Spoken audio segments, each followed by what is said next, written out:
Now, the movement is called Blockout 2024, and everyday people are going on daily and they're sharing like lists of people and brands that we should all block on social media. We are being subconsciously primed to expect the grid to go down sometime soon. I'm Stephanie Keith. And I am Tara Manjakovic, and we are unapologetically outspoken. Hello and happy Monday. So, Tara, I am amped up for today's episode because we get to talk a little conspiracy, a little celebrity gossip, but it's all going to lead to something that I am viewing as really positive. So, you're going to love the new movement on TikTok. And this is like very recent. So, I am following it and we'll see where it goes, but I have a good feeling about this. So, I got to say, like, I never in a million years saw this coming, but people are actually uniting over their hatred for the elite that attended the Met Gala.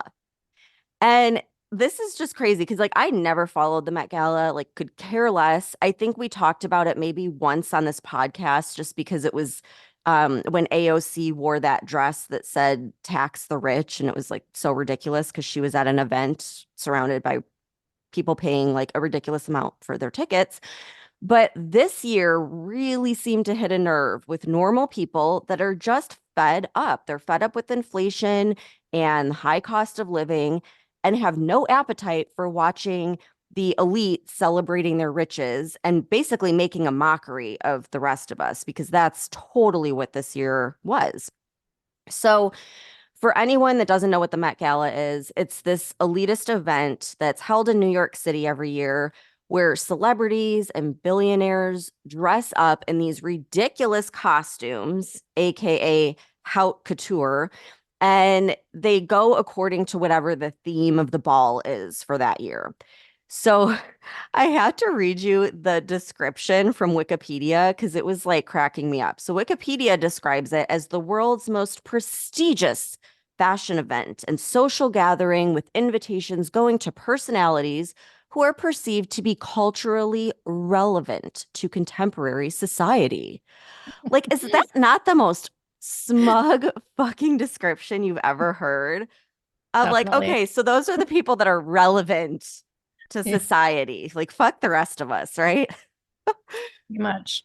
So this has been going on for years, but this year the reaction from the public has been totally different. Like people are just sick and tired of watching the elites of society flaunt their money while the average American is struggling to pay even the most basic living expenses. So what are people like so pissed about? For starters, tickets were a whopping $75,000 per person and $350,000 for a table. And I think that just really pisses people off because we're talking about one ticket being more than the average American's annual salary. And, you know, you hear people that are like, oh, but it's for charity. Okay, do you want to know what the charity is that this goes to? It's the Metropolitan Museum of Art's costume department, a fucking costume department. And that's just the fee to get in the door. Like you also are expected to go all out with your look. So most celebrities have like this entire team of people dressing them and like following them around because a lot of them couldn't even walk normal in these ridiculous dresses that are supposed to be the epitome of fashion. But to me and probably the average person, it just looks fucking stupid. So just to give an example of how ridiculous this is, there was a woman with an ice purse made out of a block of German ice that cost $20,000, and the damn thing was melting as she walked the red carpet. So when you're a normal person and like you can't even afford groceries and you see that, it's striking a nerve, right? And then you had Jennifer Lopez, who everybody is just over right now. They don't like her. And, you know, she's going on and on about her dress that had 2.5 million beads and it took over 200 hours to make. And the thing looked so uncomfortable. And not only that, but then there's like all these videos of her just being so rude to reporters, like literally wouldn't even look in their direction, was talking down to them. And I think it just highlighted the overall feel of the event, which is that like they're the almighty elites and everyone else is just a peasant that's there to serve them. I mean, she was like the host of the event and like couldn't be bothered to say anything, remotely nice or smile at any of these reporters that were just simply asking questions. So, okay, so the theme of this year was Sleeping Beauties, reawakening fashion. But the dress code is interesting. It was called Garden of Time. And so I looked it up, and Vogue, that is behind this whole event, they said that the dress code was actually about a short story written by J.G. Ballard in 1962. And I guess his work is just this whole like dystopian feel. Like that's kind of the theme of what he writes. And so I looked up this story that he did called Garden of Time. And it's about this Count Axel and his wife, the Countess, who live in their own elitist utopia. And they have these beautiful gardens that are made of flowers just dripping in crystals. But beyond the wall of this amazing estate is an angry mob of just ordinary people that are coming for them. And every hour, this angry mob gets closer and closer. And so the Count and Countess start plucking the petals from this time reversing flower that they have. And so with each petal that they pluck, time slows down so that they can keep the mob from ascending on them. And then eventually all the petals are plucked, and the mob finally reaches the estate only to find a grim, unkept garden where everything had withered away. And there's this statue of the Count and Countess that it's tangled in like thorny plants. And I guess it just has to do with like how everything is just fleeting. Like that was like the theme of it. So I thought it was interesting that this was the dress code of the year because this is the year, like the first year where the angry mob decides that they're going to take down the elite. Like everyone is like truly trying to like take them down. And so how did the celebrities interpret the dress code? Most of them dressed damn near identical to the elites in the Hunger Games movie. And I mean, there's all these posts online, like side by side of like the costume in the Hunger Games and the costume these people wore. And it was clear like that was what they were going for. And like even the decor matched the Hunger Games movie. Like they had these like white roses and stuff, and everything just looked so eerily similar. And so in the Hunger Games, if anyone didn't see that movie, the elites of the Capitol dress in this ridiculous attire and they all gather and they have fun and they laugh at all of these kids in the Hunger Games that are literally fighting to their death. And, they obnoxiously flaunt their riches while everyone else in all these other districts are suffering and can barely afford to live. And so it's like the parallels of the elites and, the rest of us are very similar to what's happening in the Hunger Games movie. So it's like it's weird. And then on top of that, if you are into conspiracies like we are, you kind of pick up on the whole elite human trafficking conspiracy involving children. Just like there's this whole thing with the Hunger Games where they're having children fight to their death. So it was the whole thing's just creepy, right?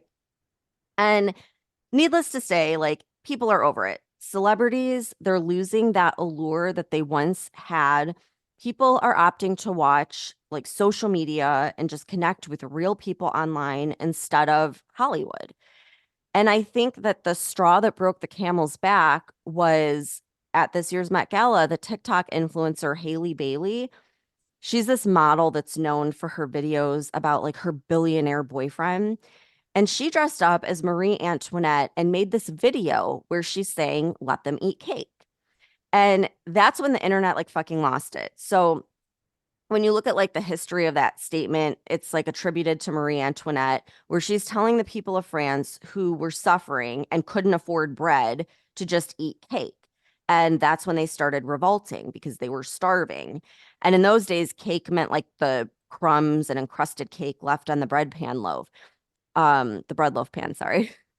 And so then you also have the CEO of Kellogg's recently making that statement about, oh, people can just eat cereal for dinner since we can't afford groceries.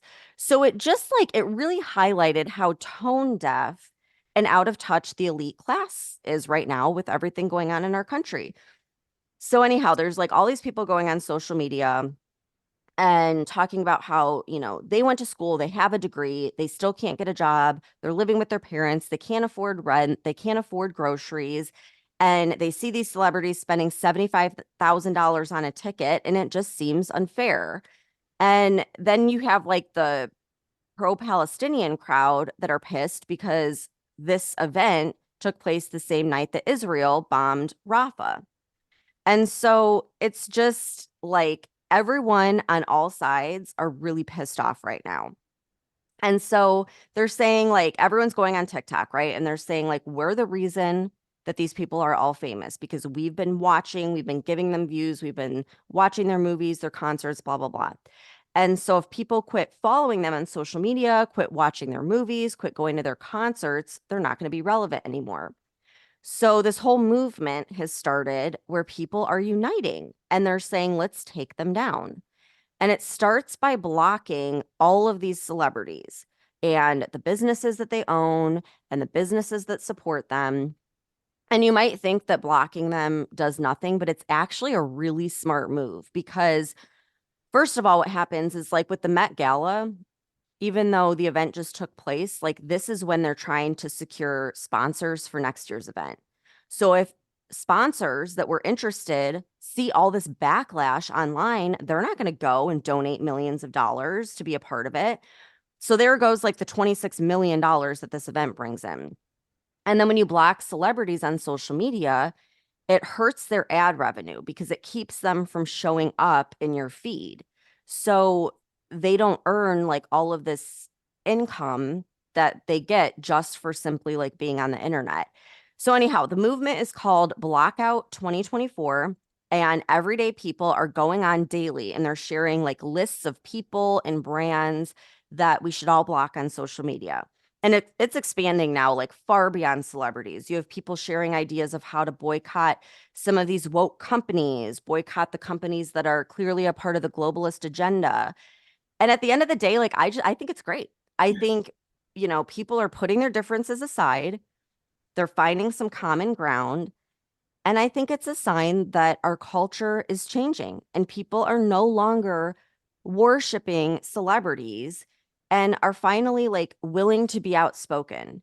And I personally, saw this during COVID when we realized who the essential workers were and how little they are paid in comparison to these celebrities that are literally just here to entertain us. But I'm glad that people are waking up to it now and coming together. Like this is the thing that's uniting everybody. It's crazy. Yeah, obviously, we all know that I don't normally keep up on these things. So I didn't know any of this was happening. But when I started looking into it, like these people are seriously fucking out of touch. And I read that like Cardi B didn't even remember the name of the designer of her dress. And when she was asked, she said, quote, they're Asian and everything, end quote. Oh my Like God. that's so sad, right? And Wow. you because you know that that dress was ridiculously expensive. And I like the Hunger Games comparison because I feel like we're literally balancing on the edge of this kind of dystopian future. And the Met Gala is like this totally tone deaf display of wealth and privilege. And while people maybe used to look up to it and admire it, I think at this point it's kind of like a slap in the face that just highlights the very obvious distinction between the elites and the rest of society. And I want to point out something that I read in geo banking rates because you mentioned how, obviously we're fighting with inflation, people can't afford things. And I just want to point out a statistic because I know inflation's bad, but the numbers like really were alarming to me. So if you look at the last election in November of 2020, food inflation was at 3.9% annually. And now you fast forward to this year, as of just March of this year, food prices have risen 25.8% since then, which is fucking insane. And so, as the article states, to put that in perspective, a basket of groceries that cost $100 in November of 2020 would now be over $125. So, I'm sorry, but inflation is real. And I do think that people just don't give a shit about this stuff anymore. But honestly, like I couldn't even find much on mainstream media except comments about what people were wearing. It was articles about Cardi B making excuses for why she forgot her dress designer's name. And that social influencer chick you mentioned, who I've never heard of, she was apologizing profusely and saying she just used that clip from the 2006 Marie Antoinette movie because it showed up as a quote trending sound on her video, and she's just a normal person and not an elite. She wasn't elite enough to be invited to the actual gala, and she was just there as the pre-show host with the E channel. And Stephanie, I clearly don't understand fashion because I thought most of the dresses were ugly. And Me I don't too. know if you saw the brown tree contraption that Lizzo was wearing. It was both hideous and confusing. But I did see one good article in Indy 100, and it was talking about this TikTok movement. It's the only thing I saw on the TikTok movement. And it was saying it's been nicknamed Digitine, like short for digital guillotine. So that, like, instead of chopping off heads, it's basically a French Revolution style thing on the internet by blocking celebrities on their digital platforms. So I thought that was pretty creative. Oh, I like that. I'm going to start hashtagging that. And like, don't get me wrong. It's not that I hate all celebrities or like wish them harm or anything like that. I mean, there's a lot of celebrities I still adore that are truly talented and you get a good vibe from them. But there's no doubt that there is this like evil rot in Hollywood and in the elite class. And you can tell, like, you can feel the energy from these people, and it's not good. And then, the more and more that keeps coming up with Diddy and like that whole sick and twisted dark side of Hollywood, it's hard to look at the people that we know were a part of that world, like the Kardashians, for example. So I'm choosing to just look at the whole thing from a positive perspective and just say, like, you know what? At least it's something that everyone can agree on. It's bringing people together. It's waking people up to the very things that we've been talking about on this podcast for the last couple of years. So I think it's great. And I hope that people stay on this like common ground instead of constantly fighting about our differences. Yeah, I like that aspect of it. I will choose to see it as a positive as well. But I gotta switch gears here because I have to bring up something because I know how much you love conspiracies tied to the weather and the NOAA, which for anyone who doesn't know is the National Oceanic and Atmospheric Administration. So there's been this rare geomagnetic solar storm. It started on Friday. It's expected to go through Tuesday. And the NOAA was issuing alerts that it was like a G level storm or a G5 level storm, depending on which news source, because I must have read like 30 articles on this. And I saw both levels mentioned multiple times. But either way, the storm is the result of a sunspot cluster that's 17 times the diameter of Earth. And this storm is considered to be among the most extreme and strongest level of geometric storms possible. The last time we had a solar storm of this magnitude was either in 2003 or 2005, also depending on which source is correct, because I saw conflicting info in both scientific journals and MSM. But anyway, the point is the storm is fucking strong. And it was so strong that it actually made the northern lights visible in areas where they normally wouldn't be seen. Like typically, if you want to see the northern lights, you need to be way farther north, like Alaska or Canada. But this storm has produced auroras that were seen in eastern Tennessee, Georgia. I read it could be seen as far south as Hawaii. And then people were predicting you could see it in Northern California. And Even in like if you guys northern parts of Florida, people were posting it. I didn't see it as far down as I am, but like Florida is pretty far south. So that was Yeah, crazy. exactly. And it's like if you don't know what the northern lights are, they look beautiful. It's all these colors, it's amazing. But It's the result of a phenomenon that happens when these charged particles streaming from the sun collide with the Earth's magnetic field. And these particles travel like 3 million miles an hour. And when they collide with the upper atmosphere, that's what causes these lights to be formed across the Arctic Circle, and it sends waves of electric charge at the Earth's atmosphere. So, of course, there were all these predictions by the NOAA that there would be potential disruptions in communication and the power grid, navigation, radio, satellite operations. And on top of that, they also warned that this solar storm can cause biological radiation exposure to passengers and crew on commercial flights and to astronauts in space. And Great. when the last, yeah, right. So good thing we're not traveling right now. But when the last extreme solar storm occurred in October of 2003 or 2005, it was so strong that it caused power outages in Sweden and damaged transformers in South Africa. But we have not had a storm that caused major destruction since the Carrington event back in 1859. And this was the largest geomagnetic storm on record. It resulted in severe damage to, at that time, it was fairly limited electrical and communication lines, but telegraph systems all over the world failed. So if we had a solar storm of this magnitude today, we would be completely fucked. And I was even reading in Weather Boy that back in June of 2013, Lloyd's of London and the Atmospheric and Environmental Research in the United States did a joint study showing that if a Carrington event happened in modern times, damage in the United States alone would exceed $2.6 trillion. And that was 11 years ago.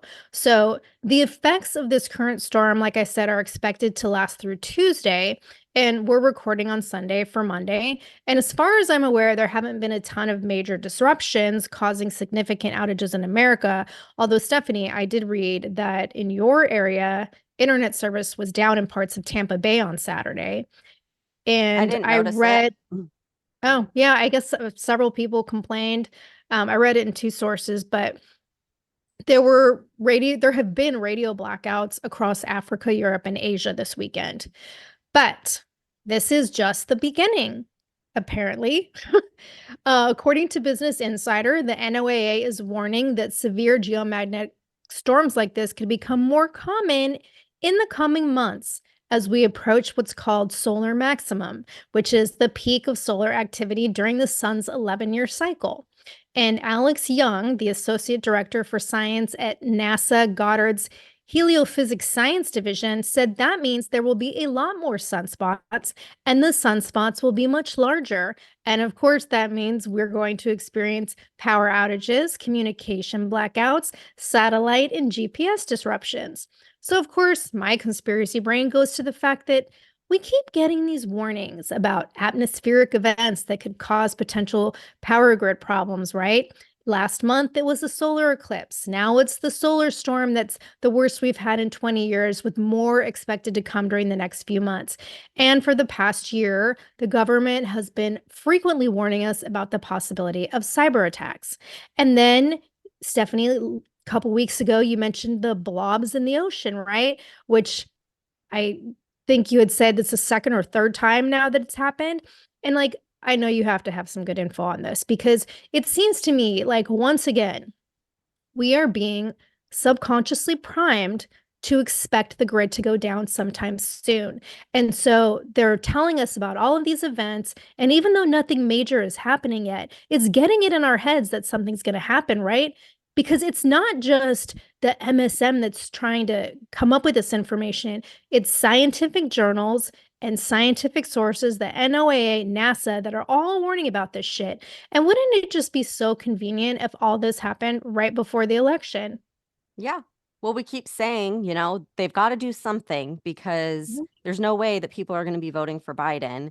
And you're right, it is like continuously priming us like, oh, the internet might go out, electronics might go out, they might stop working. So, yeah, it's very interesting. I totally feel like they're priming us. And yes, the blob has returned. And I want to point out that if it's just a glitch, like the NOAA keeps claiming, then why does the same glitch keep appearing in the same exact place? You know what I mean? Like a glitch, okay, that happens like once. No, this is like the third time. So I want to point out some interesting patterns, okay? The blob keeps originating from this same area that's right off the coast of Antarctica. And there's actually an island there called Bouvet Island. And what's interesting too is like if you look at Google Earth and places like that, they now all of a sudden have Bouvet Island like hidden, like blocked or whatever. Interesting, right? So the first time that the blob appeared, it was right around the time of the solar eclipse. And so now, it's appearing again, and we have these like massive solar flares, like you said, this geomagnetic storm. So could there be a correlation? I don't really know, but I think it's an interesting pattern. But what else is interesting is that everyone keeps talking about how this blob could cause like massive waves in South Africa, but no one is talking about the left side of the blob, which is hitting Brazil. And you can see that on that Ventusky weather map. And according to an article on AFP, Brazil has had record breaking flooding never before seen in history. And guess when it started? It started on April 8th, the same time the first blob appeared and we had the solar eclipse. Like, is that a coincidence? Because I don't know. Maybe. But this flooding, like I cannot believe it is not all over the news because there are currently 300,000 people displaced from the flooding. And wait until you hear the area of Brazil where the flooding's taking place. It just happens to be their agriculture sector. And they're predicting that this never before seen extreme weather is going to affect 5 million tons of harvest. And I mean, we're talking like massive flooding. These fields are under 13 to 16 feet of water. Wow. That is insane. That is not normal. And it's kind of the type of thing you would expect this blob to cause. So again, is it really just a glitch? I don't know. But guess where the news is saying that the flooding is coming from? Global warming, of course. It's all global warming, right? So it turns out that Brazil is the largest producer of soybeans in the world, which I had no idea. But these soybeans are used in livestock feed. So that piqued my interest because it sounds like this would be a great reason for why all of a sudden we have a massive shortage of livestock feed. And that's kind of interesting, right? Because we just talked about all those wildfires and quote unquote accidents that affected all that agricultural land in Texas and how all of these, different types of livestock have been killed, burned, exploded, wildfires, over the past year. And, we speculated that maybe there is some sort of attack that's being used with like an energy weapon. Well, isn't it interesting how that whistleblower said that Antarctica has a functional directed energy weapon? And so, could this Bouvet Island, where this blob keeps coming from, be an area where they're housing these weapons that they're testing? Or is it just a coincidence? Like we'll never know. We'll never know because they'll never tell us. But I think it's interesting and I think there's something going on. I think all of this stuff is related. Like, Yeah. how can you not start putting the pieces together and continue blaming everything on climate change when it's all result of like manufactured crisis? Yeah. And then they just keep like trying to blame this Ventusky and just saying like, oh, it's a glitch. But as you pointed out in one of the past episodes, they're getting their information from the US NOAA. And it's Yeah. like, it's all coming from this island where we know there's this scientific research on directed energy weapons. Like, come on, 13 to 16 feet of water. That is Yeah, not that's a normal crazy. flood. Like that's Mhm. and to hit the agricultural sector. Like it's just interesting. But again, like we're never going to know. But this would be the perfect excuse for like all of a sudden there's a shortage of meat because there's a shortage of livestock feed and there's a shortage on produce. And, it's just like you can't You help but think there's some master plan. Yeah, because when you look at it in the context of everything we talk about, like even go back to the whole bird flu issue and how it's affecting cattle and chickens. And like there's so much more that's come out on that too, but I didn't make any notes for this episode. But the effects are becoming more significant with our cattle and bird population. So you take that, you take this thing with the feed and livestock, you take like all the things that are happening that are affecting our food supply that are being blamed on the climate crisis that have nothing to do with the climate crisis. The rains in Dubai a few weeks ago that were supposedly had nothing to do with cloud seeding when it was something that we know they do cloud seeding there, and it was a completely rare thing also being blamed on climate change. Like, wake the fuck up. Yeah. Yeah. And how convenient would it be if we didn't have all this information because we didn't Mhm. have, The these internet. weather maps and satellite and everything else. And so, oh, there's solar flares and it could cause the whole internet and electric devices to go down. How convenient Yeah, would that be in an yeah. election year? So yeah, we'll let everyone just come to their own conclusions, but there's a lot of patterns happening. And I just thought it would be interesting to point that out. So we'll keep everyone posted on the blob and we'll see if it comes back again. But I hope everyone has a great week and we'll see you back here on Wednesday. Thanks for tuning in. If you're sick of all the crazy shit going on in our country and you want to express your support and patriotism for the show, head on over to our Etsy store at UO Patriot Chicks and check out our new stickers. The link can also be found on our website. If you love the show and you want exclusive episodes, support the podcast and join the conversation by becoming a member of our Patreon community. We'll be posting weekly member-only podcast episodes and content that isn't available on the weekly podcast. Every Patreon member will also get a free Unapologetically Outspoken sticker and updates about our new sticker release before they're made public. And be sure to follow us on TikTok at Unapologetically Outspoken.